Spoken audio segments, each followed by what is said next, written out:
retirou-se Jesus com eles, Pedro, Tiago e João, os demais apóstolos, para um lugar chamado Getsemane, e disse-lhes: assentai-vos aqui, enquanto vou ali orar. Tomando consigo Pedro e os 2 filhos de Zebedeu, Tiago e João, começou a entristecer-se e a angustiar-se. Disse-lhes então: minha alma está triste até a morte. Ficai aqui, vigiai comigo. Adiantou-se um pouco e, prostrando-se com a face por terra, assim rezou: meu Pai, se é possível, afasta de mim esse cálice. Todavia não se faça o que eu quero, mas sim o que tu queres. Foi ter então com os discípulos e os encontrou dormindo. Disse a Pedro: então, não pudestes vigiar 1 hora comigo? Vigiai e orai, para que não entreis em tentação. O espírito está pronto, a carne é fraca. Afastou-se pela 2ª vez e orou dizendo: meu Pai, se possível, se não é possível que este cálice passe sem que eu o beba, faça-se a tua vontade. Voltou ainda e os encontrou novamente dormindo, porque seus olhos estavam pesados. Deixou-os e foi orar pela 3ª vez, dizendo as mesmas palavras. Voltou então para os seus discípulos e disse-lhes: dormi agora e repousai. Chegou a hora. O Filho do Homem vai ser entregue nas mãos dos pecadores. Levantai-vos, vamos. Aquele que me trai está perto daqui. Palavra da salvação.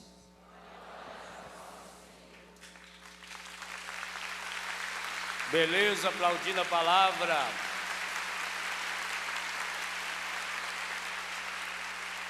Nesse mês da Bíblia, observe que beleza a decoração do nosso palco e a presença real da palavra. Meus irmãos e minhas irmãs, aqui no livro Roteiros Bíblicos de Cura Interior, você encontra um pouco dessa reflexão a partir da página 129, o roteiro doloroso de Jesus. O dia de ontem todo, nós fomos iluminados no roteiro pela palavra de Deus através do Antigo Testamento, embora de modo muito especial selecionamos aqueles textos de Provérbios. Vocês devem ter observado que algumas ideias praticamente se repetiram nos textos. Meu filho, essa foi, todas as vezes o texto começava com essa chamada de atenção de Deus: meu filho, meu filho, meu filho, guarda a tua palavra no coração. E nós encerramos esse ciclo do Antigo Testamento com esse momento maravilhoso de oração, aonde o próprio Deus, de fato, se coloca como pai e, mais bonito ainda pelo texto de Isaías, como mãe. Como pai, como mãe, que nos ama, que garante-nos a sua presença, porque nós estamos tatuados na mão de Deus. Coisa bonita. Eu escrevi um capítulozinho sobre isso no livro Seja Feliz Todos os Dias. O tema é tatuagem, porque há uma tradução da Bíblia, talvez a sua, Deus diz: você está tatuado na palma da minha mão. Aqui o texto dizia: você está gravado na palma da minha mão. Essa é a grande mensagem do dia de hoje, em que nós queremos aprender algumas coisas do roteiro a partir do Novo Testamento. E é uma coisa muito interessante, porque é uma pergunta que naturalmente surge no coração das pessoas. Principalmente quanto mais imaturo na fé, maior será a frequência que fará essa pergunta. Padre, se Deus é bom? É ou não é? Ou mais ou menos. Deus é bom. Deus é pai. Deus é mãe. Então por que acontece coisa ruim na minha vida? Então por que um menino desse hoje, com 20 anos de idade, ia fazer 21 no dia 21 de dezembro, dia de aniversário do Padre Jonas, por isso que ele se chama Jonas? Por que vou abrir aspas aqui com a mão e avisando já que é. Por que Deus permite que esse menino, na garupa de um motoqueiro, cai, bate a cabeça, uma semana depois? Por que então, se Deus é todo poderoso, o dia que papai morreu, a hora que papai morreu, eu estava celebrando missa, pregando um retiro para um grupo que ia se ordenar padre logo em seguida, e tive que parar o retiro. Por quê? Quando a gente vai nesses hospitais, na ala que atende pessoas com câncer, principalmente criança, vai lá em Curitiba no Pequeno Príncipe. Quando você olha para uma criança daquela, de 2, 3, 4, 5 anos de idade, pesando 5 quilos, 4 quilos, eu já vi criança de 3 quilos, é só osso, aqueles aparelhos tudo, e você chega perto, a hora que você põe a mão assim, ela dá um sorriso. Ah, Deus é injusto. Se Deus não curar essa criança, eu quero ir para o inferno. Quando mostra, por exemplo, a fome, 1 milhão de pessoas vivem em absoluta 1 bilhão em extrema miséria. Bilhão de pessoas. Quantos morrem de fome por dia? E nós jogamos comida fora. Quando você vê um retrato de uma criança lá, toda esquelética, tudo cheio de ferida, abandonada. A África, há regiões em que a dona da casa, que toma conta da casa, tem 8 anos de idade, porque o pai e a mãe tiveram 8 ou 10 filhos, já morreu o pai, a mãe e os irmãos mais velhos, só sobra aquela menina de 7 ou 8 anos para cuidar de 4, para cuidar de 2, para cuidar de 1. Agora, se Deus não escutar a oração daquele povo, escutar a minha, eu quero ir para o inferno. Então, se Deus é pai, se Deus nos dá uma palavra dessa que nós acabamos de ouvir, com a autoridade do seu servo maravilhoso, Padre Jonas, então por que tem tanto sofrimento no mundo? Tanta desgraça? Essa pergunta se torna mais eloquente quando está relacionada a você. Uma visão infantilista da vida acabaria, gente, deturpando a imagem do próprio Deus, como já preguei aqui, que um dos grandes malefícios, o acampamento de Pentecostes eu falava isso, um dos grandes malefícios que o mundo conseguiu fazer com essa falsa ideia de Deus, é afastar a gente de Deus, é jogar a responsabilidade na mão de Deus, jogar a culpa para Deus. Por isso eu sou absoluta e extremamente apaixonado pelo episódio que nós acabamos de ouvir, esse encontro de Jesus consigo mesmo, com os outros e com o Pai no Getsemane. Esse é um dos mais espetaculares textos de cura interior que nós temos em toda a Bíblia. Aí nós vamos encontrar pistas para a resposta dessas perguntas, que de inteligente não tem nada, que é só uma repulsa. É como a criança que pede doce e a mãe diz que não pode comer, e a criança diz: eu odeio você. A mãe fala: odeia, mas não come doce. É assim? É aquela coisa da hora, é o infantilismo. E a criança berra, a criança esperneia, E pior que tem mãe que dá a plateia para a criança começa a berrar, começa a espernear, dentro da missa às vezes, e a mãe pega e sopra e beija, para, leva ela em casa que a mamãe ensina. Mamãe tem o dom de beliscar a gente. Belisca, ninguém vê que está beliscando. Cala a boca. Cala a boca, cachorrinho. Mãe pode chamar a gente de cachorrinho. Só mãe também, mas ninguém não. Cachorrão pode. Às vezes nós somos essas crianças que esperneiam. Mas uma coisa é certa, ninguém dá show sem plateia. Eu já disse que lá em casa, ainda repeti essa semana para a Margarida lá, eu vou fazer o choródromo.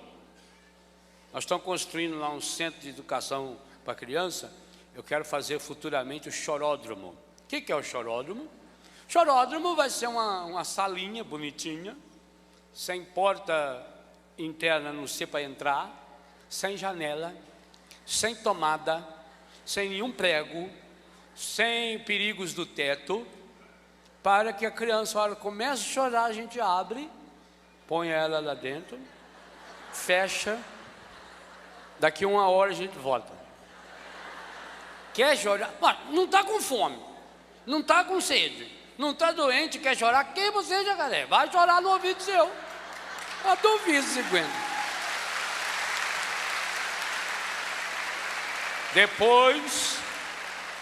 Depois que eu fizer essa experiência, até pela fraternidade que nos une, eu proporei ao Eto, já que eu terei know-how, de trazer uma filial do choródromo aqui. Vou trazer, para não ter esse perigo. Nós somos essas crianças que esperneiam, que achamos, a pessoa que faz uma pergunta, primeiro que ela acha que é inteligente fazer uma bobagem, uma pergunta dessa.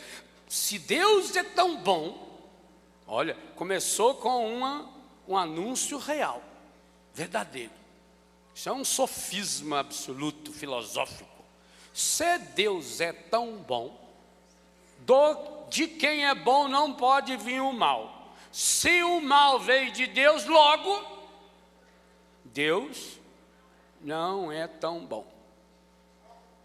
Só que se esquece que há no meio dessa premissa, para falar uma palavra chique, premissa não é andamissa não, antes dessa premissa, dessa ideia, dessa frase, há um erro absoluto.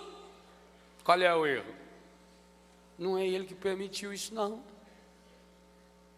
Gente, tem algumas andas que pensam que uma das coisas que Jesus fez de importante foi ter convertido o Pai. Tem gente que pensa isso. Tem gente que acha que Jesus, na cruz, além de salvar a humanidade, o maior benefício que Jesus fez, Jesus converteu Deus.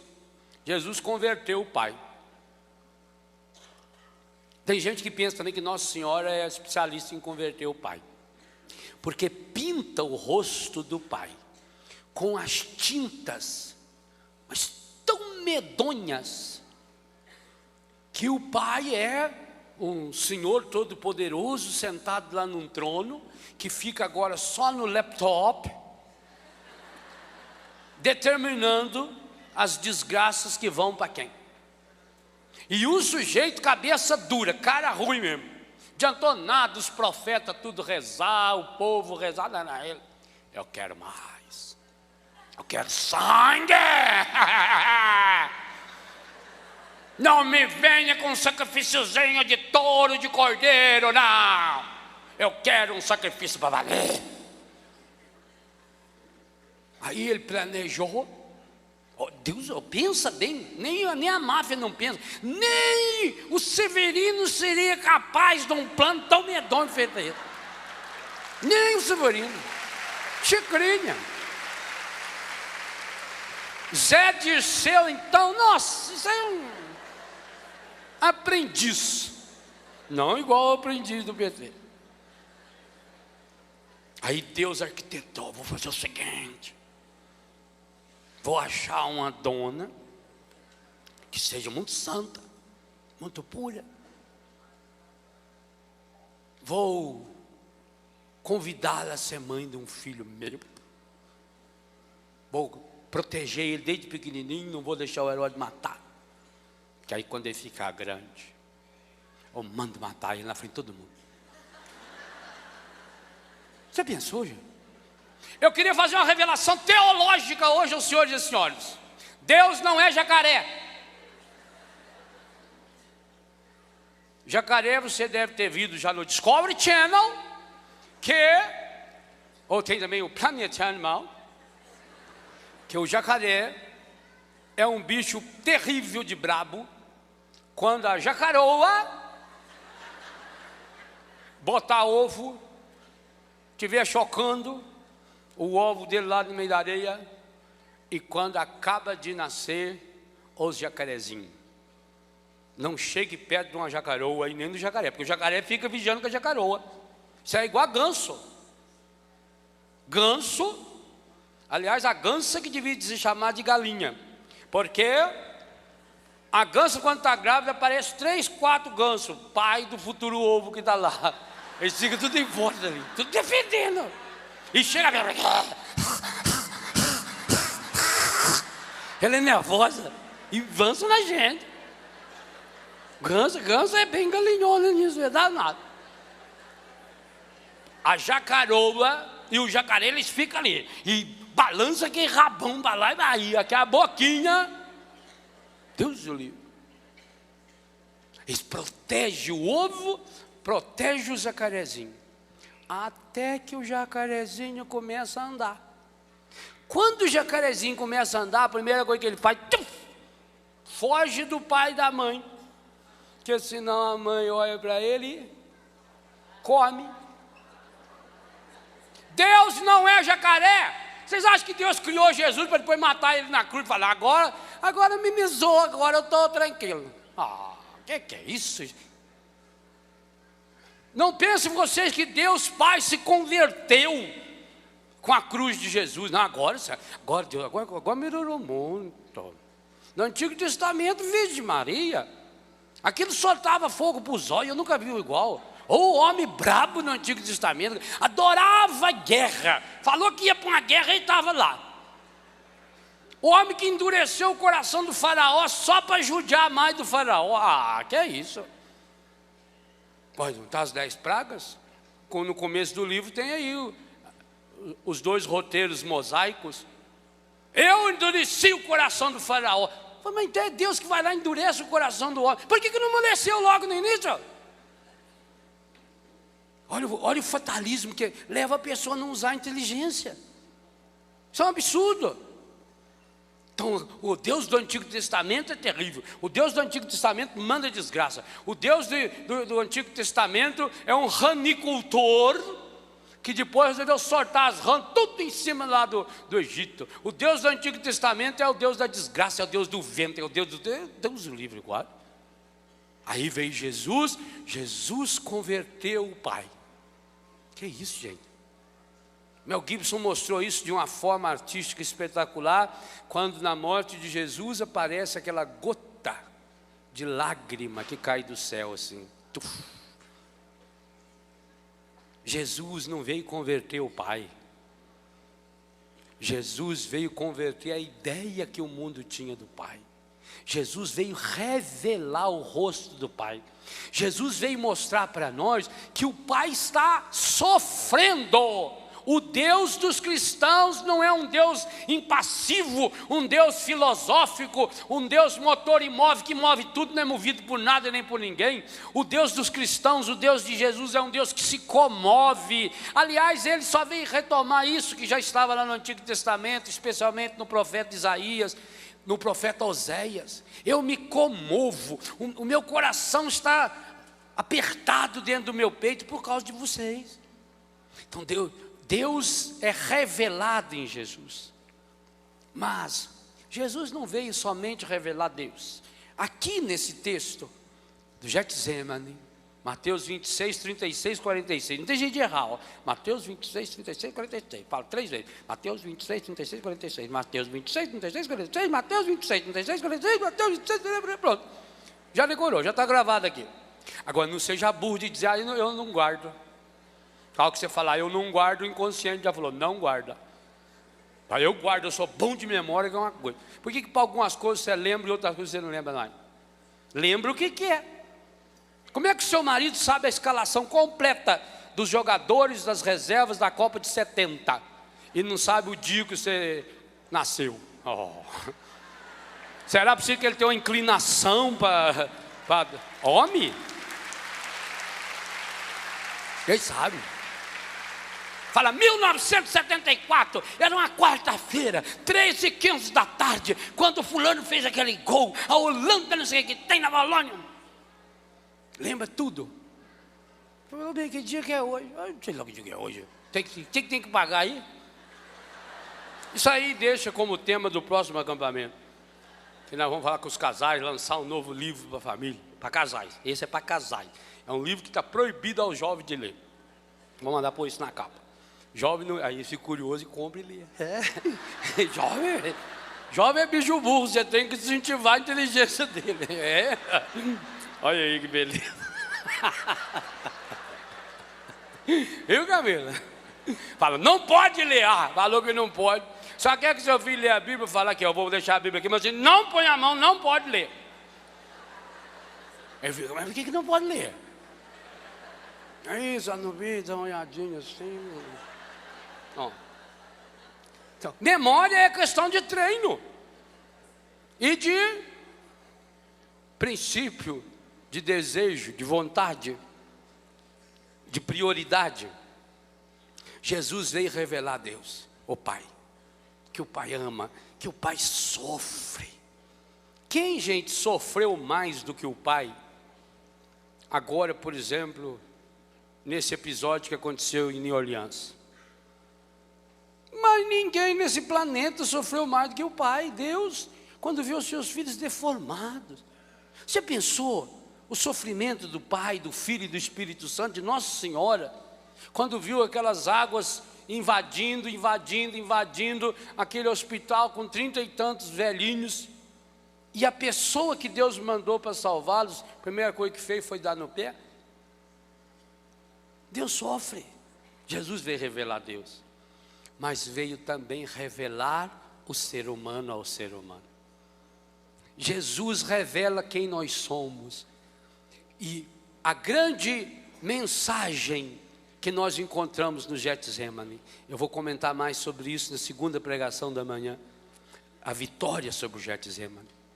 Jesus, mais do que ensinar como um professor que vai lá na frente e faz teorias, ele está ensinando com a vida. O texto e o contexto dessa passagem são espetaculares. Quinta-feira Santa. Jesus já tinha inclusive instituído a Eucaristia. A sua missão terrena estava chegando ao final. Jesus viveu um momento lindo com os apóstolos, lindo. Pegue João capítulo 13, leia depois em casa com calma. A última ceia, o lava-pés. Jesus tinha acabado de instituir o sacramento da Eucaristia. Saiu só com os apóstolos, porque com certeza quando ele instituiu a Eucaristia tinha outras pessoas, pessoal que estava ajudando a fazer comida, pessoal que cuidava ali do cenáculo. Saiu só com os 12 apóstolos, saiu do Monte Sião, cantando os salmos. Está explícito aí na Bíblia, você releia depois. O capítulo 26 todo aí vai dar essa ideia. Eles cantam os salmos. Eu imagino, gente, Jesus andando. Aliás, toda vez que eu vou na Terra Santa, eu vejo Jesus andando lá. Certos lugares que eu vou lá, eu vejo Jesus direitinho. Eu imagino Jesus descendo aquela pirambeira do Monte Sião, dando risada com os apóstolos. Um clima muito alegre. Ele tinha acabado de instituir a Eucaristia, embora faltava um apóstolo ali. Quem dos 12 não estava naquele grupinho? Que tristeza, tinha acabado de receber a comunhão e foi embora. Jesus mantém-se na mesma fidelidade, sai cantando os salmos, desce, passa pela pirambeira aqui do vale e chega no seu lugar predileto. O Monte das Oliveiras, o lugar do Getsemane, era um lugar, caminho da roça de Jesus.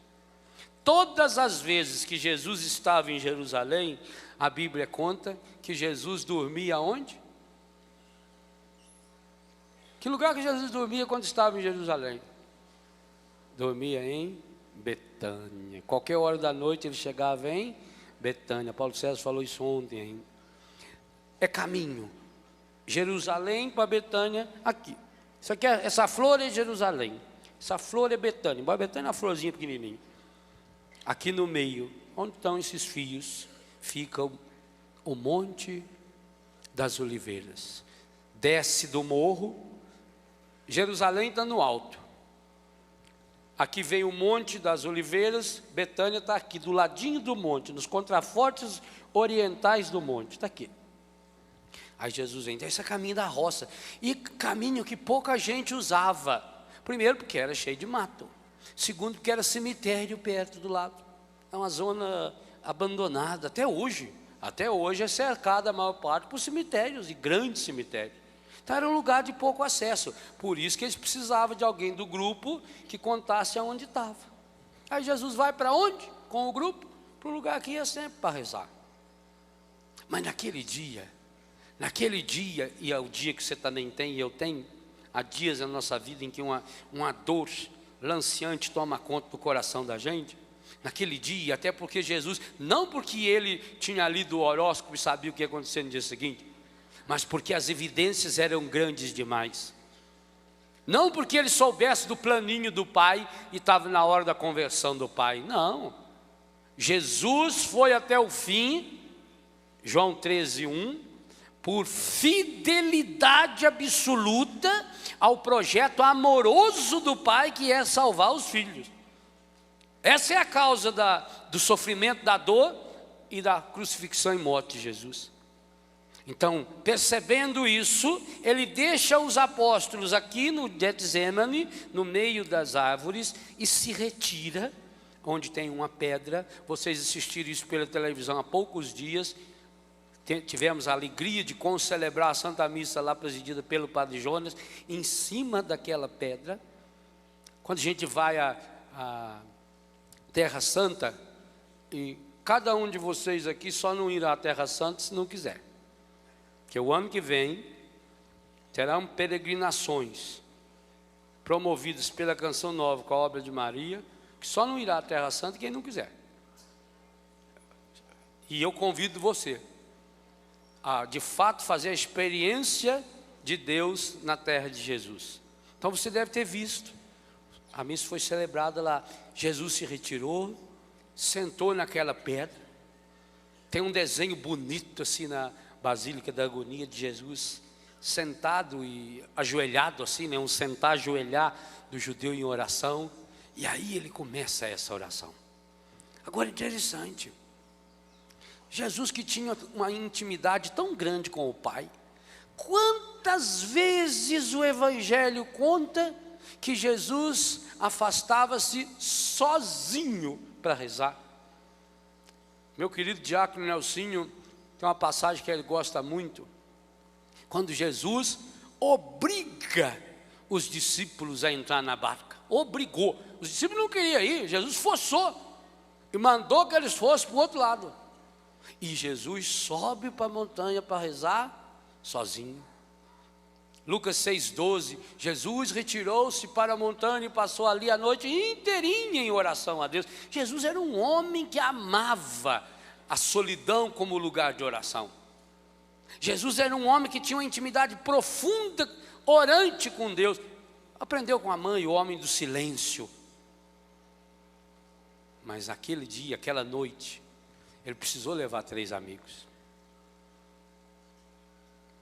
Mesmo Jesus. E aqui está um dos grandes ensinamentos de cura interior que eu venho pregando faz muito tempo.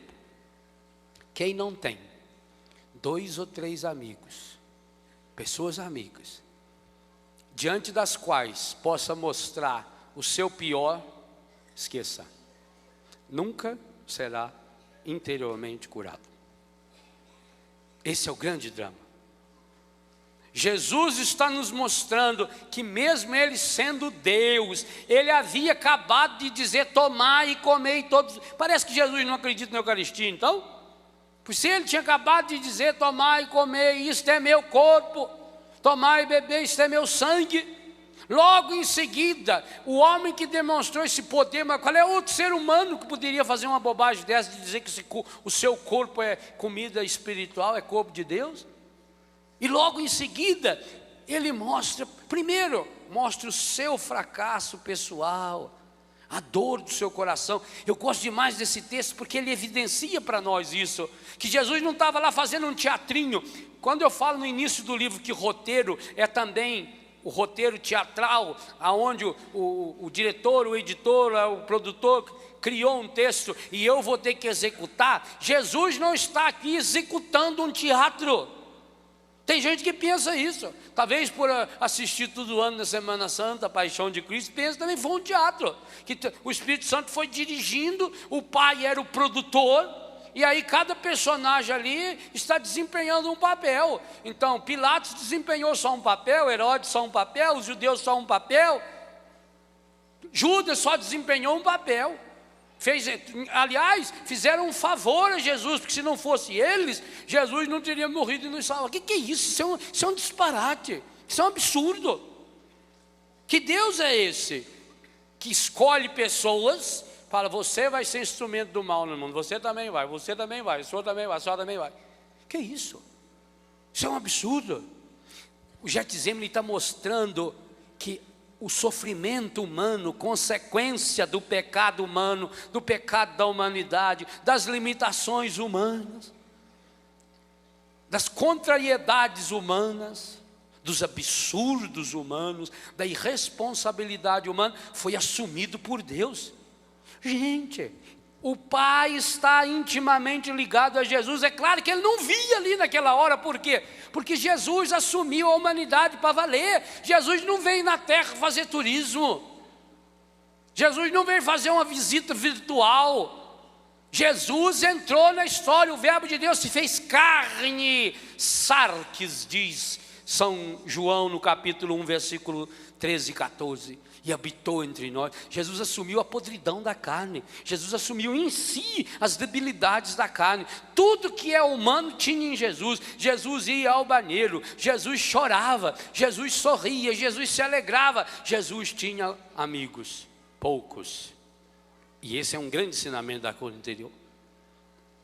Naquela hora, Jesus está na véspera, o texto ainda diz, na véspera da sua paixão, na véspera de entregar o seu corpo, sangue, alma e divindade inteira, e humanidade também, está na véspera de realizar o sacrifício que mudou a face da terra.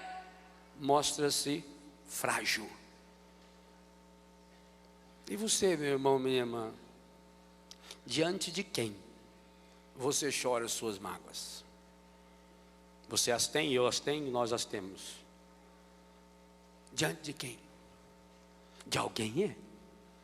E quem não encontra alguém que seja amigo verdadeiro, que eu posso chamar pelo nome, feito Jesus fez.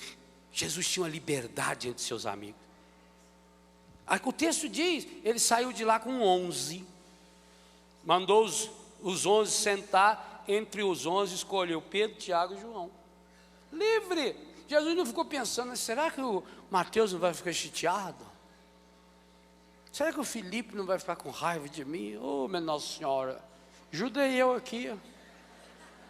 Não, tem que ter claro. A pessoa que fica cobrando da gente a nossa amizade não é amigo. Amor não cobra, amor dá. Dá e gasta-se, e corre os riscos do amor. Não é assim? Começou a cobrar, pode saber.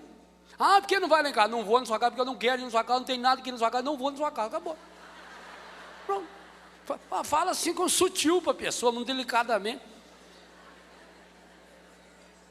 Jesus é livre diante dos apóstolos, ele é livre, inclusive, para demonstrar que ele tinha afinidade maior com alguns. E é isso que ele leva. Jesus não faz média. Quantas pessoas sofrem mais ainda porque querem fazer média na hora do sofrimento? Jesus não faz média. Jesus não põe máscara diante do sofrimento. Porque pensa bem, você no lugar de Jesus. Jesus acaba de instituir a Eucaristia, portanto de fundar a igreja. No dia seguinte ele está morrendo na cruz, derramando sobre a humanidade a salvação. Olha, como é que alguém que é tão grande pode precisar da ajuda espiritual de três tão pequenos, feito Pedro, Tiago e João? E depois pense ainda, parece que ele escolheu os três piores.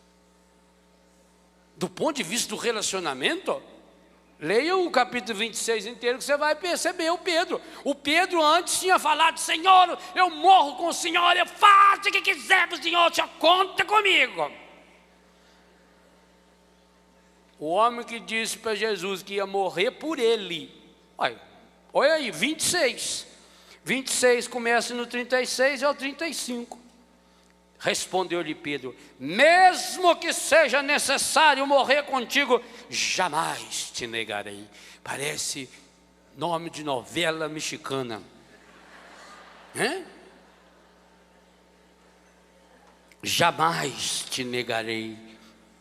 E todos os outros diziam o mesmo. Não, conta comigo, Senhor. Conta com o meu apoio. Olha, nós estamos lá com o Senhor, né? Sorte de Jesus. Ele chega lá e escolhe três. Quais três? Os três melhores? Do ponto de vista humano, de relacionamento, os três piores. Pedro tinha problema sério de relacionamento, tanto que negou Jesus 3 vezes. Está certo que tinha motivo. Aquela mágoa, nunca conseguiu perdoar Jesus por aquele dia em Cafarnaum, Jesus ter lhe curado a sogra. Isso foi uma dor profunda no coração de Pedro. É como um rapaz falava para mim: Padre Léo, porque na vida nem tudo é perfeito.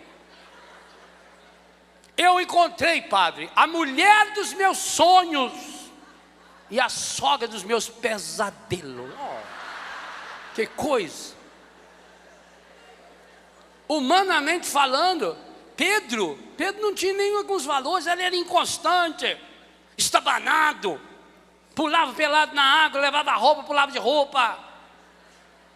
Mas é o Pedro que Jesus tinha como amigo. Quem é amigo é amigo. Tiago e João, dois meninos que pelo temperamento intempestivo que eles tinham, Jesus disse que eles eram filhos do trovão. Você já pensou, o trovão é coisa feia, não é? Os três piores. Mas os mesmos, e aqui eu queria que você gravasse bem isso. Os três que vão para o Getsemane, o lugar da desfiguração de Jesus, eles chegam a suar sangue e água, são os mesmos três que estiveram no Tabor, na transfiguração de Jesus. Os amigos da transfiguração são os mesmos amigos da desfiguração. É isso que Jesus está ensinando como roteiro para mim e para você hoje. Será que você tem amigos verdadeiros? Amigo verdadeiro, a gente sabe, se a gente diante dele pode fazer duas coisas. Primeiro, mostrar-lhe a minha miséria, mostrar-lhe a minha derrota.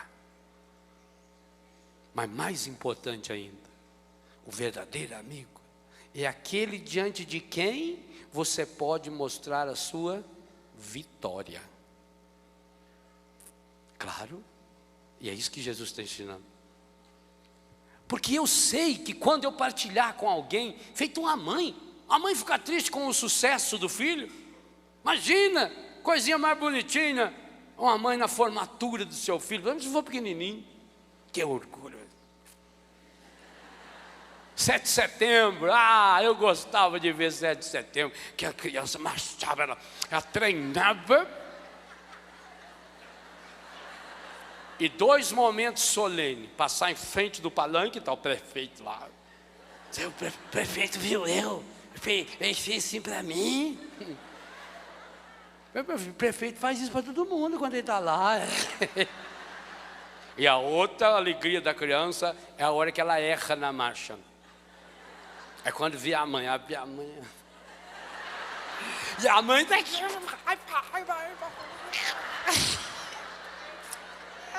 E hoje o celularzinho da mãe está aqui. Aí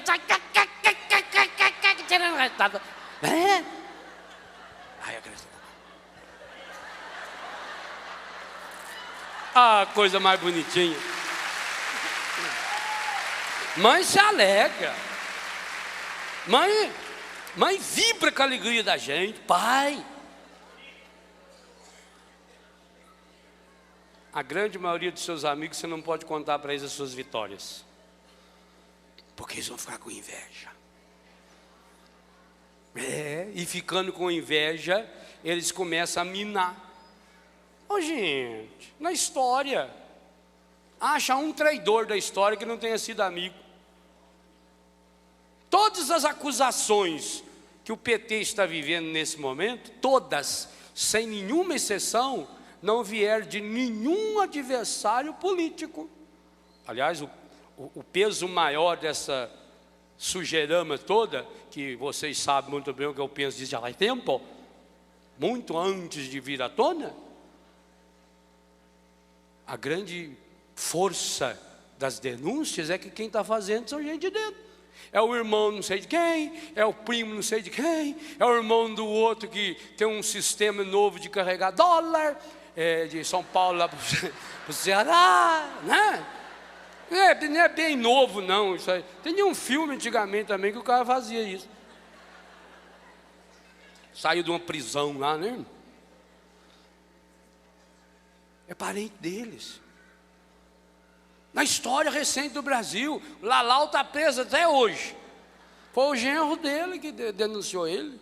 O Collor caiu, foi o irmão dele que denunciou ele. Por isso, será que as suas... Aí você pensa, nossa, eu não vou contar nada mais para ninguém. Não. O segredo é, tenha vitórias corretas, honestas. Esse é o segredo. Quem tem vitórias honestas, corretas, pode partilhar. O outro vai ficar com inveja? Fica ótimo, que aí eu já sei que eu perdi amigo. Uma das coisas que a gente tem que pedir muito a Deus: elimine os falsos amigos da vida da gente. Muito melhor ser um inimigo do que um amigo falso. Agora, meus irmãos, eu cito inclusive Exupéry no Terra dos Homens aí, a partir dessa página 129 do Roteiros Bíblicos de Cura Interior. O Exupéry lembrava: ninguém constrói uma verdadeira amizade num piscar de olhos, de um dia para o outro. Leva tempo. De vir lá do Tabor para chegar no Getsemane, leva tempo. É uma amizade construída passo a passo, sem atropelos. Mas você precisa, eu preciso.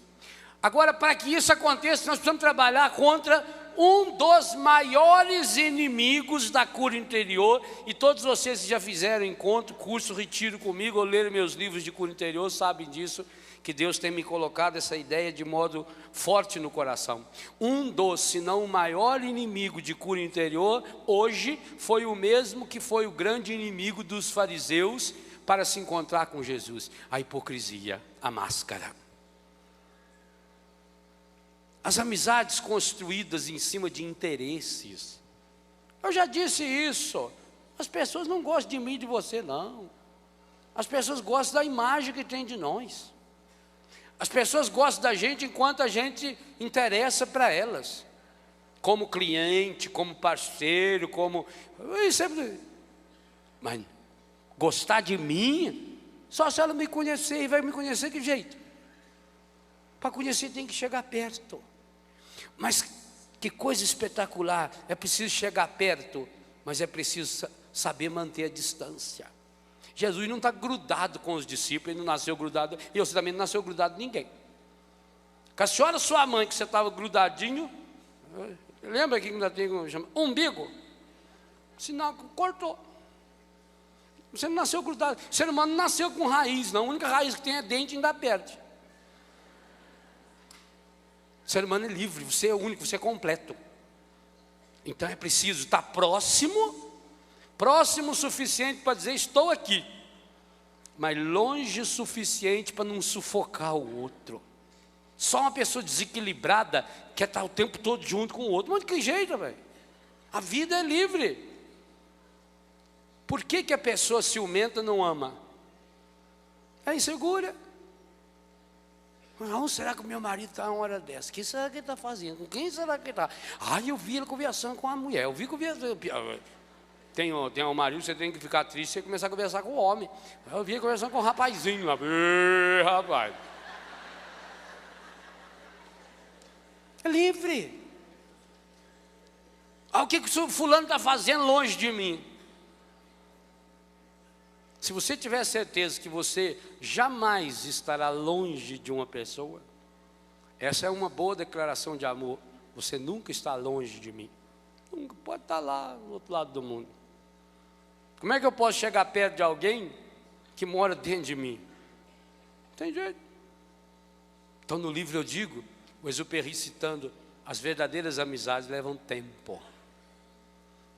Senhores e as senhoras aí, tem o cabelo mais branco do que o meu, e vocês que têm bem menos do que eu, porque graças a Deus esse problema eu não tenho de ser careca, e essa é uma vantagem, quando a gente não tem um problema, a gente pode rir de quem tem. Isso é uma coisa muito fraterna do mundo. Vocês sabem disso, como as amizades antigamente eram amizades curtidas, palavra que o padre usou várias vezes, Deus usou várias vezes na boca do padre hoje para mim. Amizades verdadeiras. O dia que papai morreu, a coisa que mais me impressionou, nós estávamos em 15 padres, celebrando com o padre Jonas, que presidiu a missa, na igreja matriz de Itajubá, a mesma igreja que eu fiquei padre. A igreja cheinha. Quando saímos com o caixão do meu pai, eu segurando ali, paramentado, levando meu pai para a última morada terrena, o que mais me impressionou, aquele povo começou a aplaudir o meu pai. E eu fui olhando aquele povo, a grande maioria tinha 5, 6, 8, 10 anos a mais ou a menos que o papai. Aqueles velhinhos, de 80 anos de idade, chorando. Amizade, ali tinha, papai tinha amigo ali, fazia 70 anos que eles eram amigos. Eu sou capaz de apostar, 90% das pessoas com as quais você se relaciona, você conheceu nos últimos 5 anos. Onde estão os seus amigos verdadeiros, de longa data? Não adianta trocar de amigo para ver se troca de problema, não. Porque quando você sai de um lugar e vai para o outro para fugir do problema, na mala, fique tranquilo, o problema foi deitadinho ali assim, ó. First class, ele está lá, ó. O problema vai junto. Você quer, o cara que falou para o outro, eu bebo para afogar minhas mágoas. Ele falou, bobagem, rapaz, mágoa sabe nadar, não beba mais. Vai junto, o problema anda e vai junto, homem.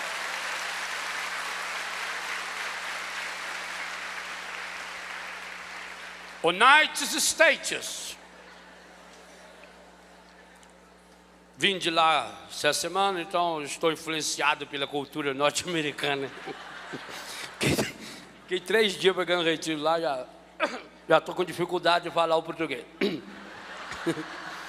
United States of America tem uma estatística que o Brasil não tem ainda.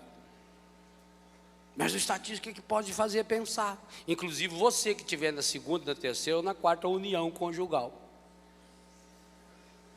Uai, por quê? Quanta gente vai encontrar Deus na quinta, na sexta? Sara não foi na oitava? É verdade, estou falando sério. Não foi na oitava? Então, os Estados Unidos tem uma estatística que diz o seguinte: de todas as pessoas que se divorciaram e se casaram de novo, 60% já se divorciaram. É muito alta essa estatística. O que significa? Significa que a pessoa não consertou o problema de antes. A pessoa saiu daquela relação porque tinha problema, e nós não temos que julgar ninguém, e foi para uma outra relação, só que levou junto, achou que trocando de pessoas, achou que o problema estava no outro. É você que precisa mudar, você que precisa mudar. E tenta conversar com uma pessoa assim. Ela está com a cabeça dura, a cabeça e o coração. Não consegue se relacionar, por mais que o outro queira, por mais que o outro sofra. E talvez a grande dificuldade do outro se relacionar seja com você, comigo. Porque a gente só vê problema nos outros. Nossa, fulano tem um temperamento, Se você conseguiu perceber isso, é sinal que você também tem. Porque a gente só reconhece aquilo que conhece. Como é que eu vou reconhecer o que eu não conheço? Por isso que eu falo das pessoas que não têm uma meta na vida. Quem não sabe o que procura, a hora que acha, não reconhece. Vou repetir. Quem não sabe o que procura, quando encontra, não reconhece. Ouça, eu não sei que eu estou procurando o Nelson. A não ser que ele tem uma placa assim, para ler. Aí você. Agora não pode ir com a placa errada. Lá em Nova York o rapaz estava lá com a placa. Léo Lima. Eu não sou do Chitãozinho Chororó nem nada, mas Lima, que é isso? Léo Lima. Por que será que é esse Léo Lima? Aí passou, eu fiquei lá uma meia hora esperando. Perdido lá. Mineirinho em New York. Ah, coisa chique. Do Biguapa from New York. Léo Lima, sabia que é eu? Eu pensei que era Lima. Meu filho, eu nem gosto muito de Lima. Uma laranja, mexerica, pão, né? Mas Lima, uma fruta sem gosto, sem nada, me amarga ainda. Ah, não é eu não. Mas eu não, senhor, desculpa. Pois eu não queria tomar vão assim, vamos embora. É coisa chique. Mas era o Lima. Então quem não sabe o que está procurando, talvez já tenha encontrado faz tempo. Ele não sabe. O que você está procurando na sua vida, para valer? Quantas pessoas saem de casa sem saber para onde ir? Tem que sair. Por isso que muitos jovens se drogam. Por isso que a mãe deveria fazer uma pergunta muito simples para o filho: onde você vai?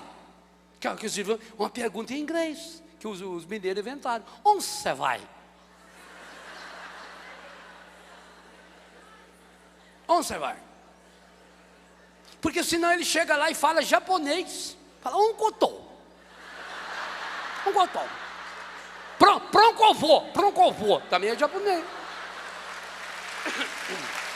Pergunta, onde você vai? Eu tenho que saber o que eu quero. No livro Famílias Restauradas, quando eu falo da televisão, eu digo isso. Ninguém devia assistir televisão. Você tem que assistir programa na televisão. Eu agora vou lá porque eu quero assistir essa simpatia azulada na tela da Canção Nova. Vou lá assistir. Bom, eu tenho que saber o que eu quero agora. Se eu quero ver televisão, eu ligo lá, cai lá no canal do Boi. Quando começamos aqui a fazer programa na Canção Nova, eu estou antigo aqui já, meu velho. Fazia uma tendinha ali assim, isso tem muitos anos, eu não quero nem que conta, que senão eu acabo ficando igual certas pessoas que a memória, a experiência. De repente nós estávamos lá entusiasmados, fazendo o programa, daqui a pouco entravam os boi. A minha mãe ficava brava. Meu filho, por que entrou os boi na frente do celular? Mãe, não é que entrou os boi, é que nós temos só aquele horáriozinho, mãe. Acabou o satélite, já põe os boi. A boiada está ali esperando, está na porta ali, já entra a boiada. Quem vai ver televisão assiste o que estiver passando. Agora, quem quer ver um programa de... Amanhã, por exemplo, você pode assistir às 9 da noite, em ponto, a tenda do Senhor. Amanhã, direto do shopping. Oi, shopping. Meu amigo. Ao nível. Nós estamos... Eu e o Dunga agora já estamos equiparando ao Xalita. Shopping Eldorado, olha o nome. É aquele que caiu o forro. Não deve falar. Já consertaram o forro do shopping. Você vai na praça de alimentação, leva sua mulher, toma uma coquinha, hein, Camila? E depois senta no sofá, confortável. Você vai aparecer na televisão metido ainda, sentado. Eu vou ver televisão, não, eu vou ver um programa. Acabou, eu mudo de canal. Ou desligo, porque senão eu vou ver porcaria. Assim também, quando eu saio de casa, para onde eu vou? Se eu não tenho... Porque tem gente que sai de casa por desespero de não aguentar ficar dentro de casa. Não aguenta a mulher, não aguenta o marido, não aguenta o pai, não aguenta a mãe. Porque a barulheira dentro de casa e sai. Vai para a rua. Quantas pessoas vão num shopping, por exemplo, mas não porque está precisando comprar eu preciso comprar uma botina. Eu vou lá no shopping, está naquela loja. Vou lá, compro. Claro, o vendedor já vai falar, você não quer levar meia, cueca, camisa, camiseta? Leva para a esposa. Leva isso, leva. Se você for, não leva, você sai de lá com... Aluga um caminhão, um tanque daqueles para levar as coisas para casa. Então tem que saber o que eu quero.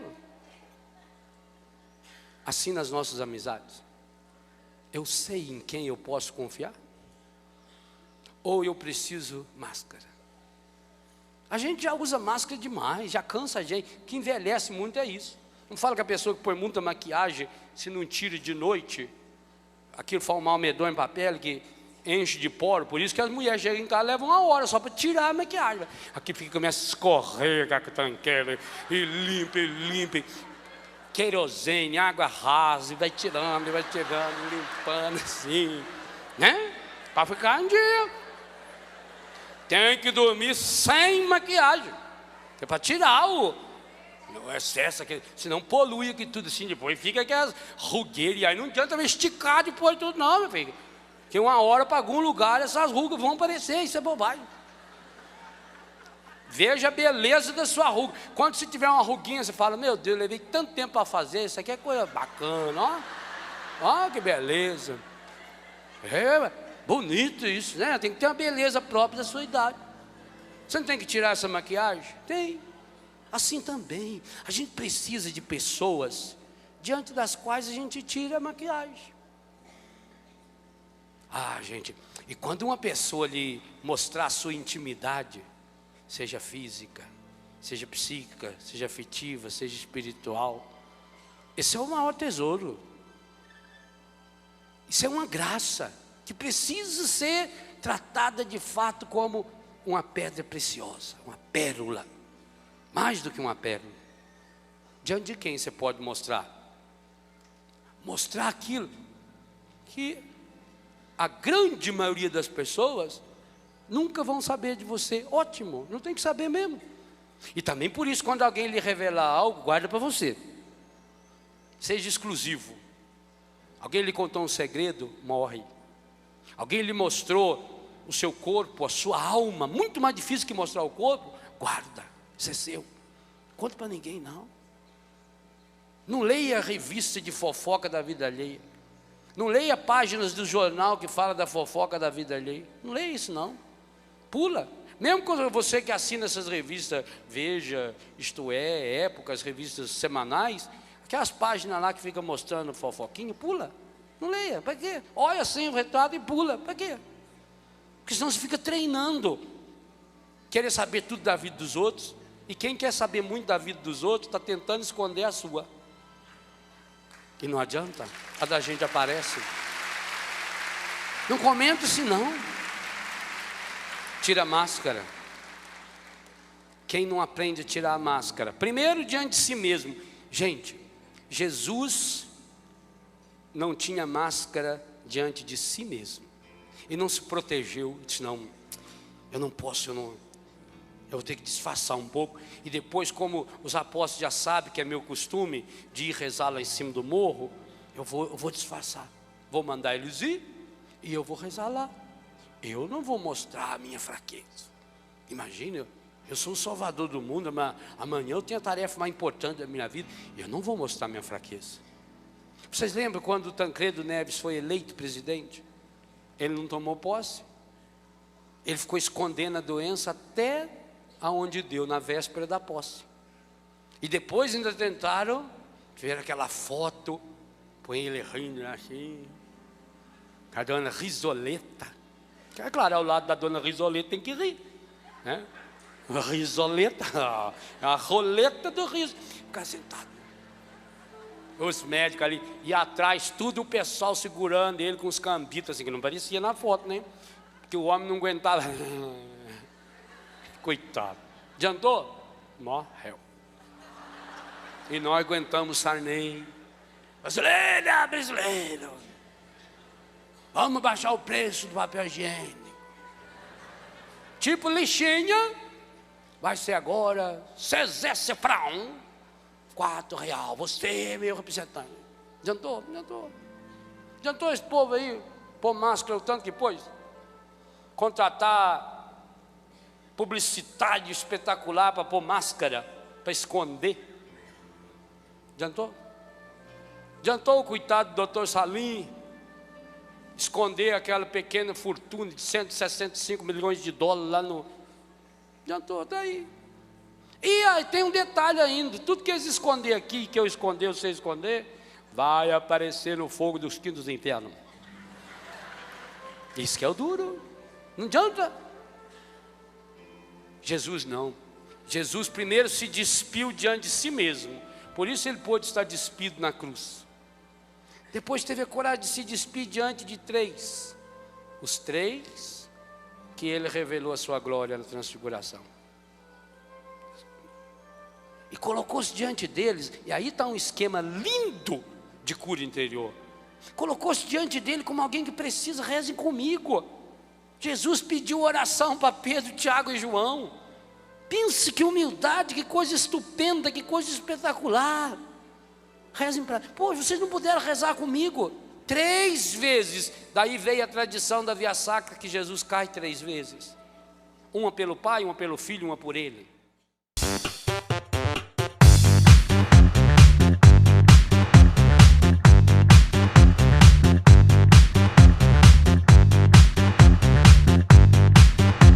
CançãoNovaPlay.com. Assine já!